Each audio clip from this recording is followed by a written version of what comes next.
सच्चित् सुख स्वरूपाय स्वामी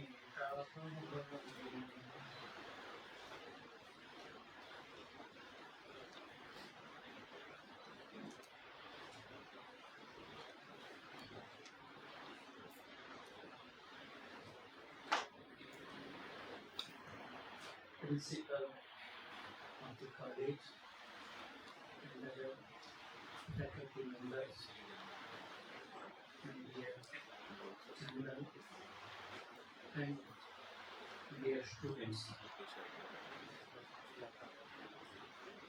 It is heartening to know that London University started Viveka in collaboration with the Ramakrishna Under this ages, so many different cultural events are taking place, and also responses seems to be very encouraging.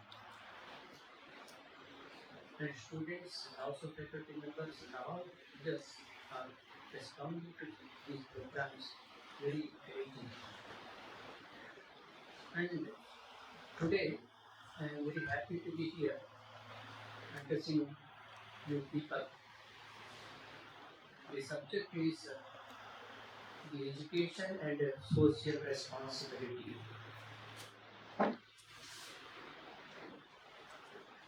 The very objective of education is to create responsible citizens of the country with great concern for the development of the whole country with all its various aspects. It's not the education is not just, as you all know, is gathering some information pertaining to different areas of knowledge. It's only one aspect of education.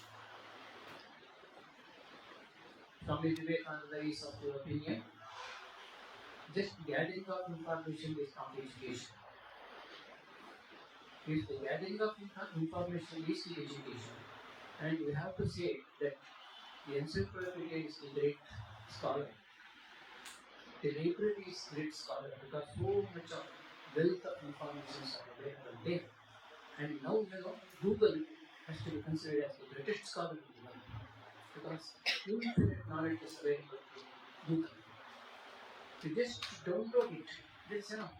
With a click of finger, you can get any information related to any subject on the face of the earth. But it is not a real education.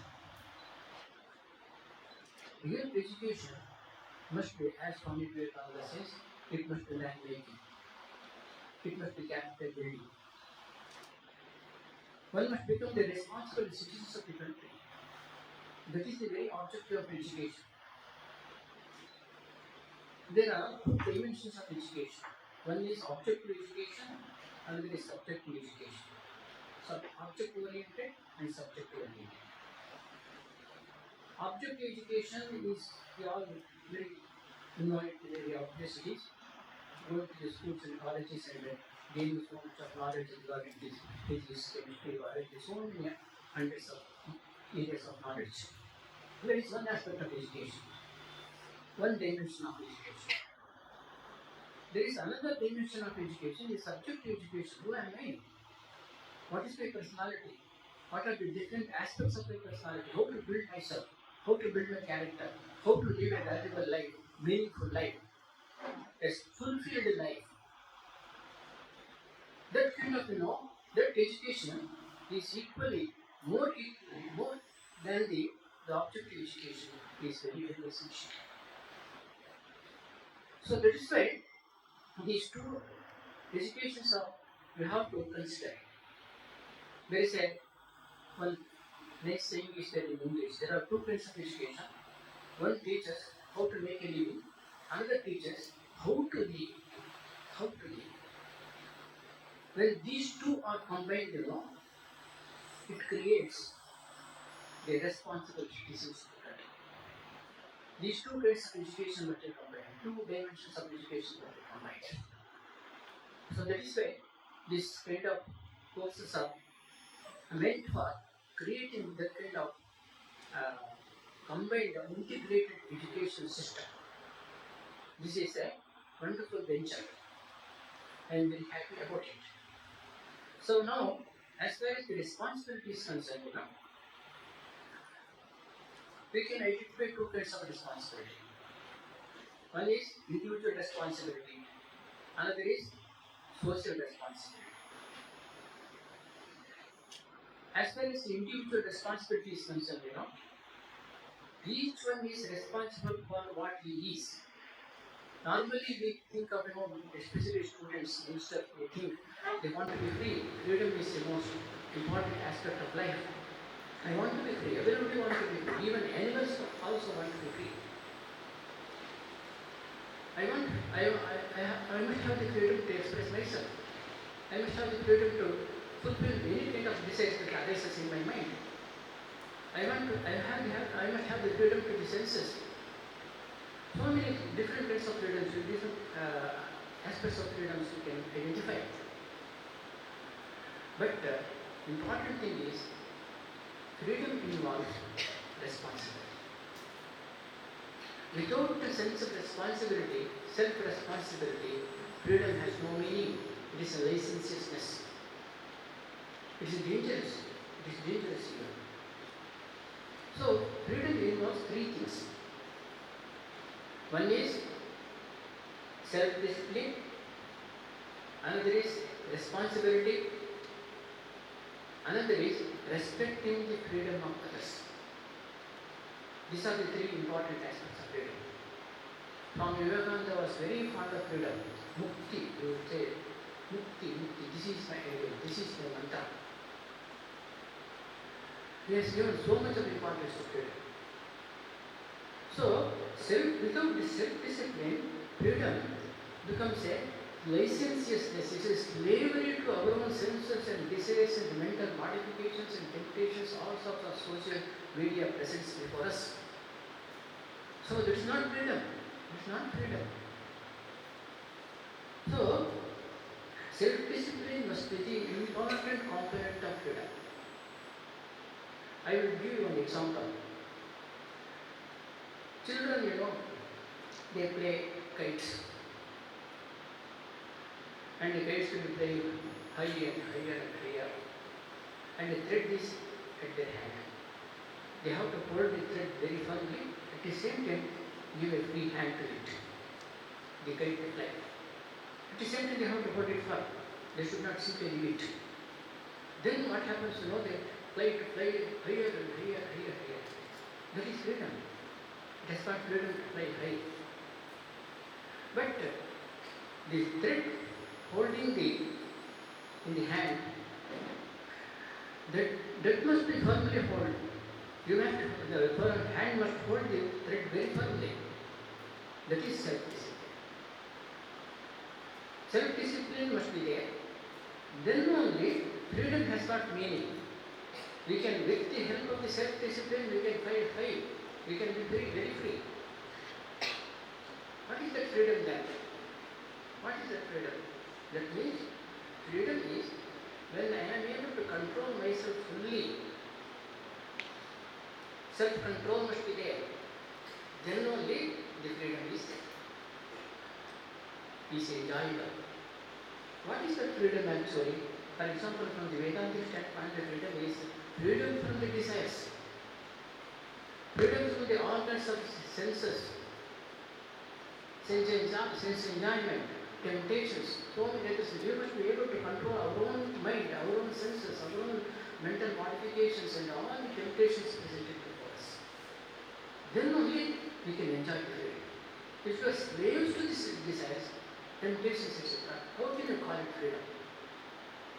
So that is why, first of all, freedom involves self-discipline. And secondly, self-responsibility. I must be able to take all the responsibility on myself. Then only I can remain really a responsible citizen.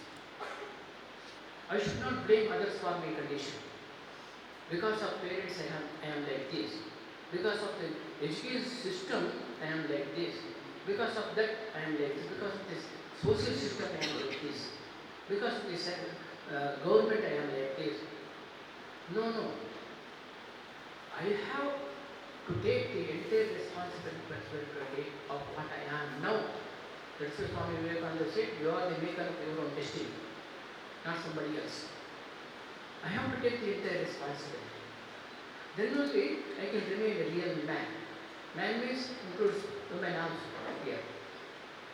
There is a nice story related to Socrates.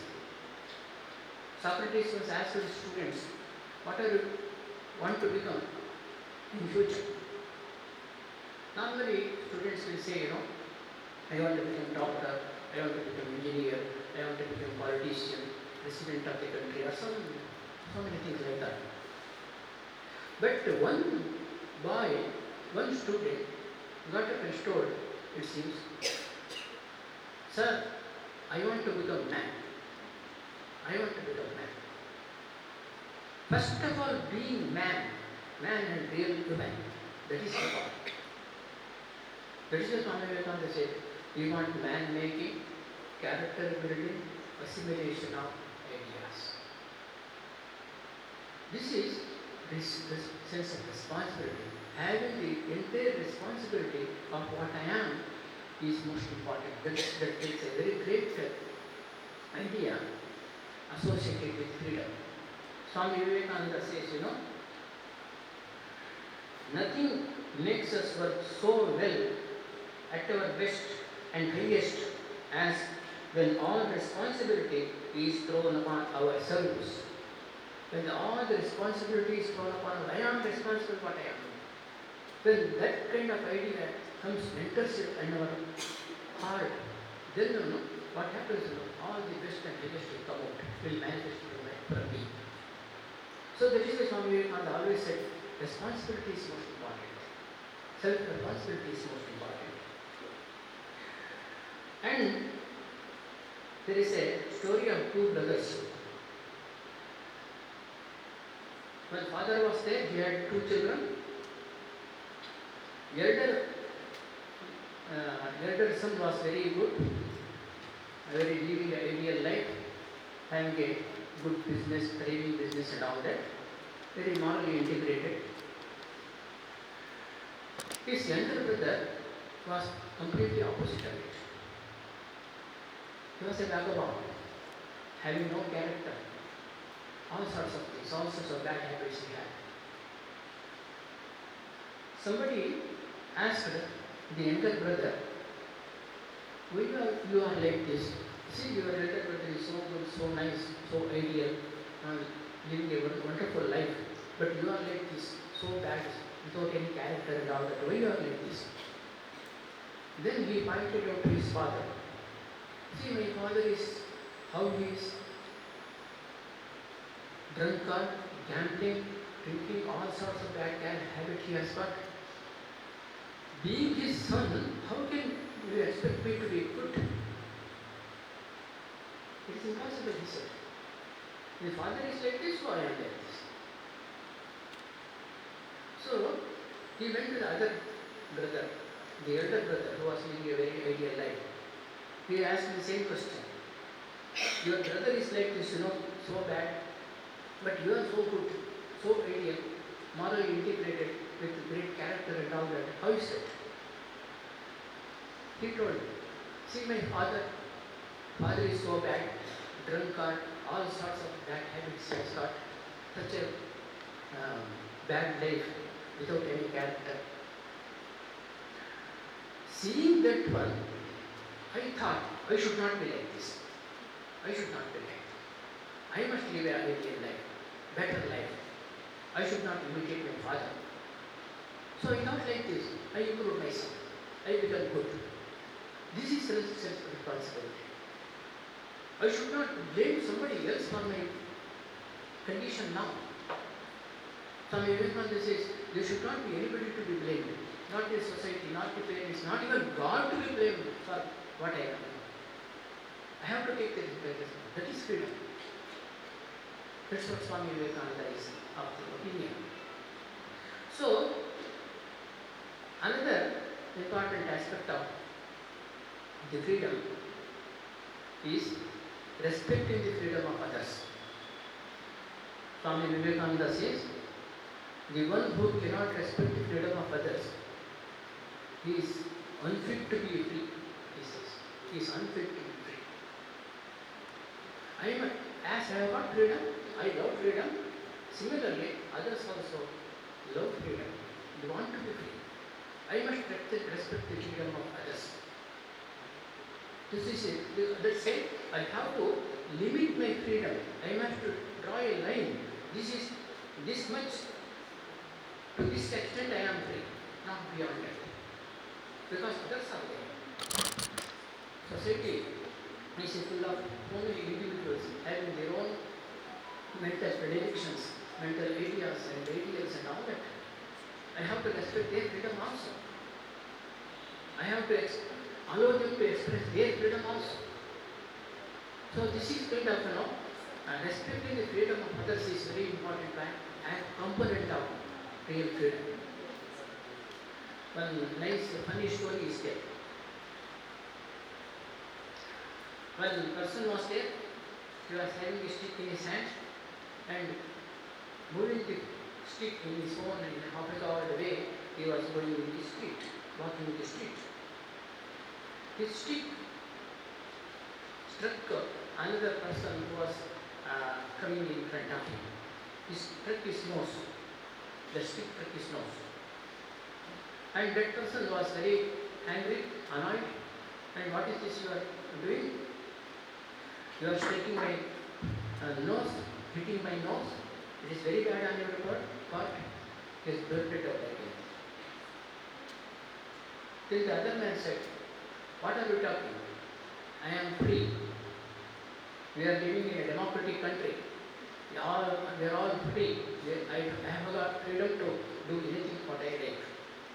So why would you question? Then the other man said, my dear sir, your freedom ends where my nose begins. That means your freedom has got its own limitation. It must have its own limit. You should not hurt the other's freedom, other's feeling. So that's why I must have the capacity to respect the freedom of others also. That is another important component of freedom. When you have all these things, then our freedom has got some meaning, it has got some value. Otherwise, it is a licentiousness which cannot be considered as a freedom at all. It is very dangerous to oneself as well as society. There is another aspect of freedom. One is individual freedom, another is social freedom. Social responsibility, another is individual responsibility, another is social responsibility. This social responsibility, there is a very important point to be noted here. I am an inseparable part of the society. It is my responsibility to keep the society in good condition. Swami Vivekananda's famous saying is that no one can achieve one's own good. At the same time, promoting the good of others. Without promoting the good of others, I can't achieve my own good. This is a very important point to be noted. So, if I am to be happy, I must make the society also to be happy. If I am to be healthy, society also must be healthy. In an unhealthy society, in a poisonous society, in a corrupt society, I cannot be happy at all. It is not possible. So each one of us has got a responsibility to keep the society in a good condition. Each one of us has got this responsibility. Even the person who is good and who is bad, everybody is, if the society is corrupt, everybody is responsible for it. Even good man also is responsible for it. There is a nice saying is there in English, who told it, I don't remember now. The evils in society are not due to the actions of the evil people, but due to the inactions of the good people. Good people, they don't bother about the social condition at all. Whatever, let the society go to the dogs, I don't bother about. I want to be good, I remain good, that's all. Swami Vivekananda did not like this kind of goody-goody goodness. He wanted dynamic goodness. Dynamic goodness. One must be dynamically good. That's what Swami Vivekananda wanted. So that is one must be proactive. If the society is bad, you must do something to correct it. Not simply cursing the society. The Chinese philosopher was there, one Confucius, he told a nice thing. Instead of cursing the darkness, it is better to light a small lamp. So instead of cursing the corruption in the society and all that, evils in the society, you must do something to correct it. This is kind of program, the University and Ramakrishna Mutt is doing. All these things are meant for that only. It is something, lighting a small lamp. You must all do that. Go on lighting this lamp like this. Then what happens, there will be a really real change in the society. So that means, lighting the lamp means giving noble ideas to the society, noble ideas to the people. When you go on giving the ideas, noble ideas, higher values to the society and the people, then gradually, it's not immediate, you can't expect immediate result at all. Gradually you will change this, society will change in course of time. I may not see the change, but it will have a sure effect on the society. So that's why Swami Vivekananda always said, go on giving the noble ideas to the people. No, go on spreading the Vedantic ideas to the people. Then you will see the change in the societies. So this way, Swami Vivekananda, according to Swami Vivekananda, the doing good to the society, serving the society, having a social responsibility means keeping the society in a good condition. There is different ways of serving the society. For example, you are all going to be doctors or nurses or something like that. There are three ways of doing the work. One is doing the work as the profession, doing the work as duty, doing the work as service. Doing the work as profession, you all know, it's very obvious to do. I am paid for it, I just work, that's all. For the sake of salary, I am working. That's all. So here, salary is most important, the work is very secondary. I must always try to go out of the work. Work is not giving me any satisfaction. I always seek satisfaction and joy outside the work. So I try to lessen my work as much as possible. So always my idea is give me more and more salary and less and less work. This becomes the trend. Most of the strikes, etc., and the takes place, this all biased out to this idea only. So, the profession, doing the work as a profession is a very lower aspect of our life, attitude. And higher aspect of his work is doing the work as duty. So I am paid for it, I have to do this. This is my duty, I am duty bound to do it. As a doctor, as a teacher, I am paid for it. So I have to do, regularly I have to go to the school, regularly take the lessons properly and do the work properly. This is the duty consciousness.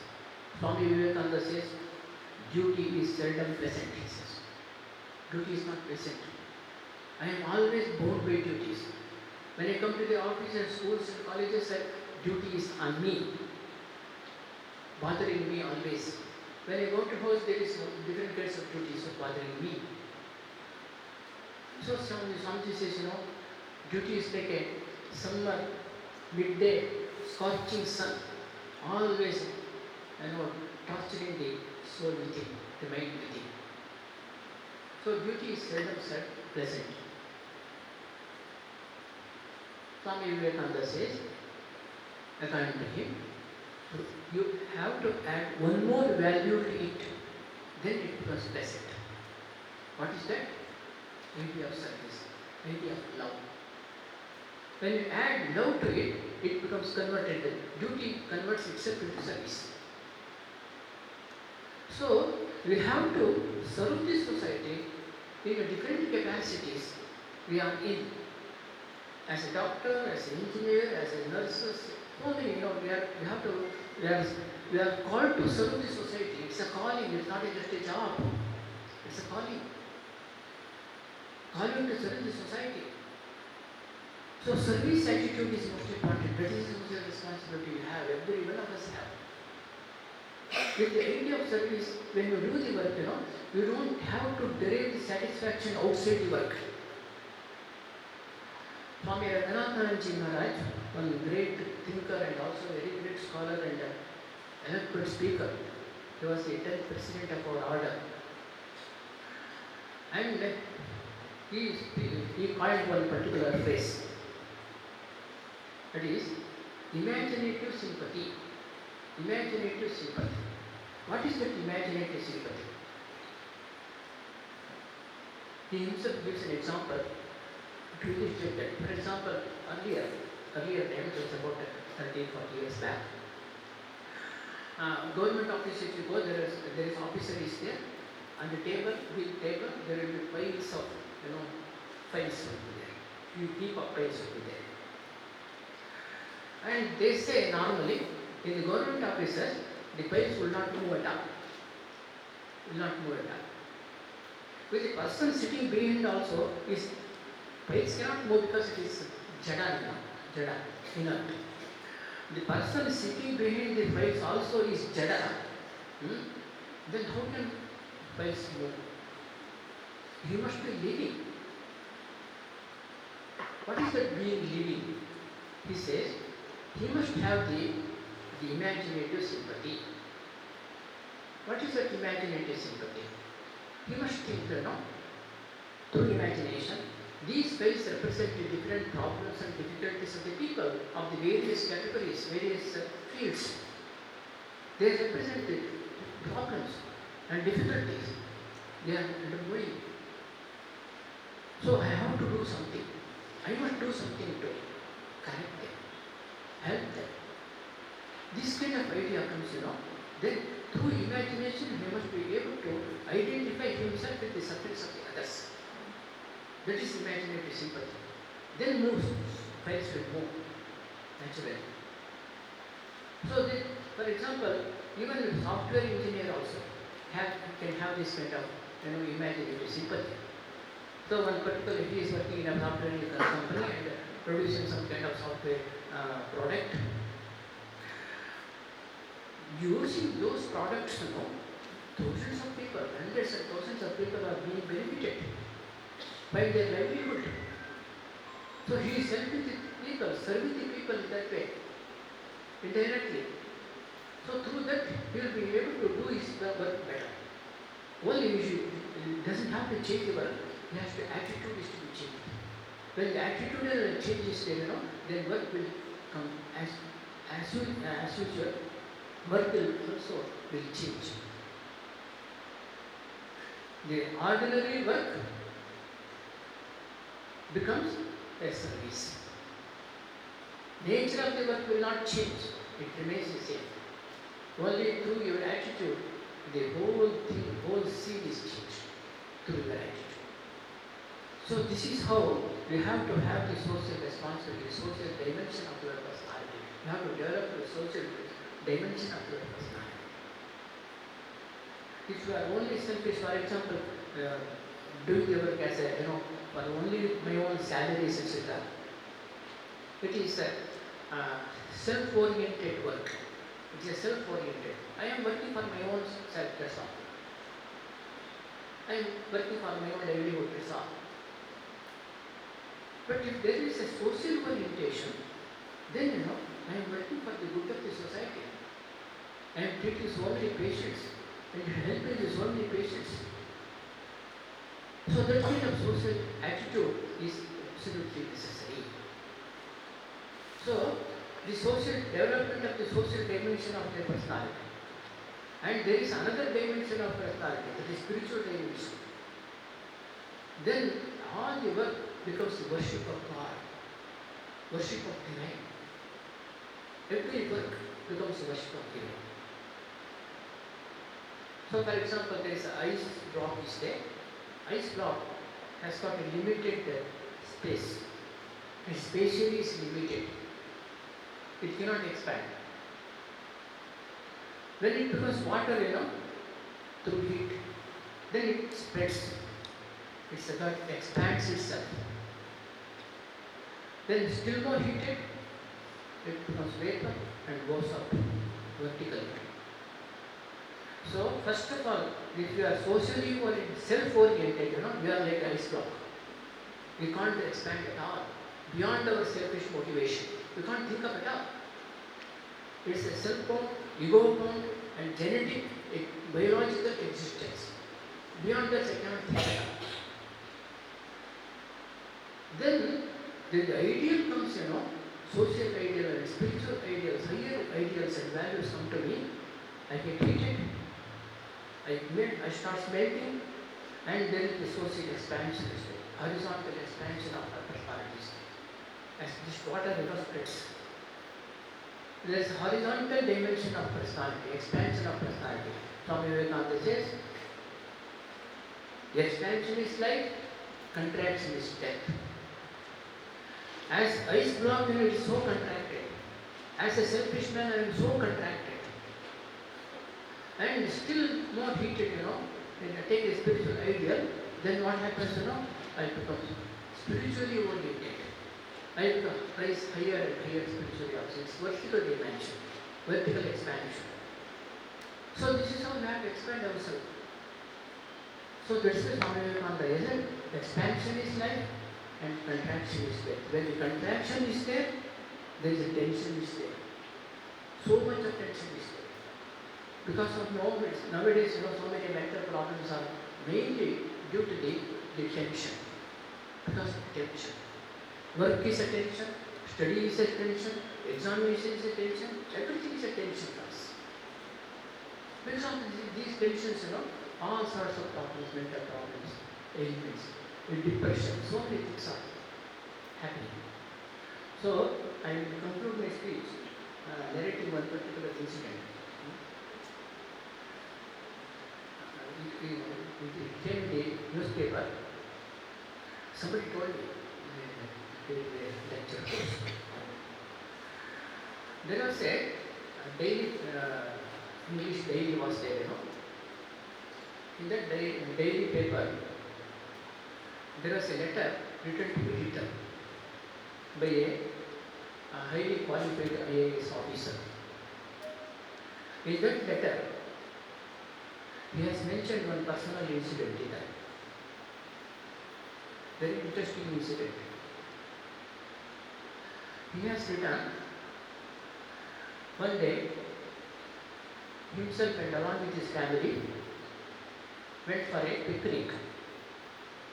Normally, when they go for a picnic, they will go by car and all the eatables they take with us.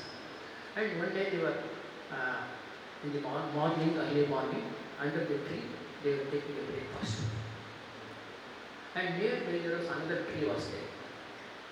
On that tree, there are so many, nests were there. Weaving birds, they build a very beautiful nests. So many hundreds were there. It's hanging on the, branches. Seeing that one, the IAS officer wanted to pluck one or two nests and take it home and keep it in his own glass case. And after the breakfast, he goes there near to the tree and to try to take it, but it is could not reach it because branches are very high.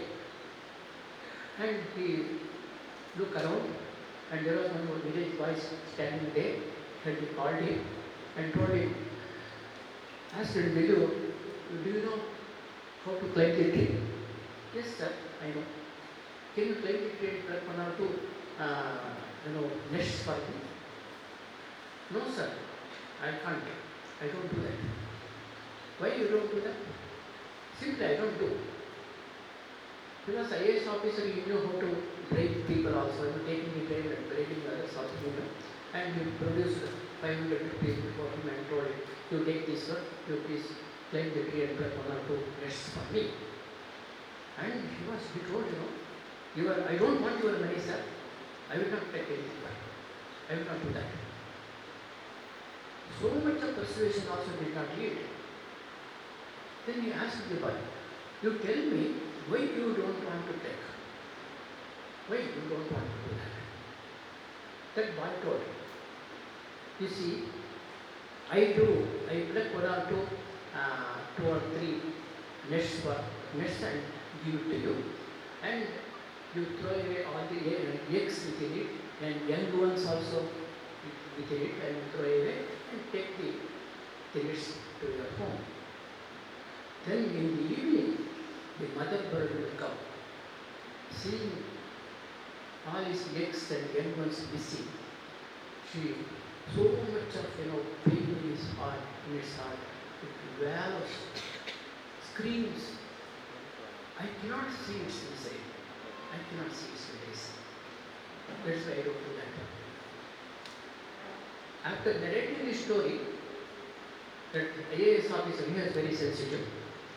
He raises one particular question. He ends his write-up. Who is really educated?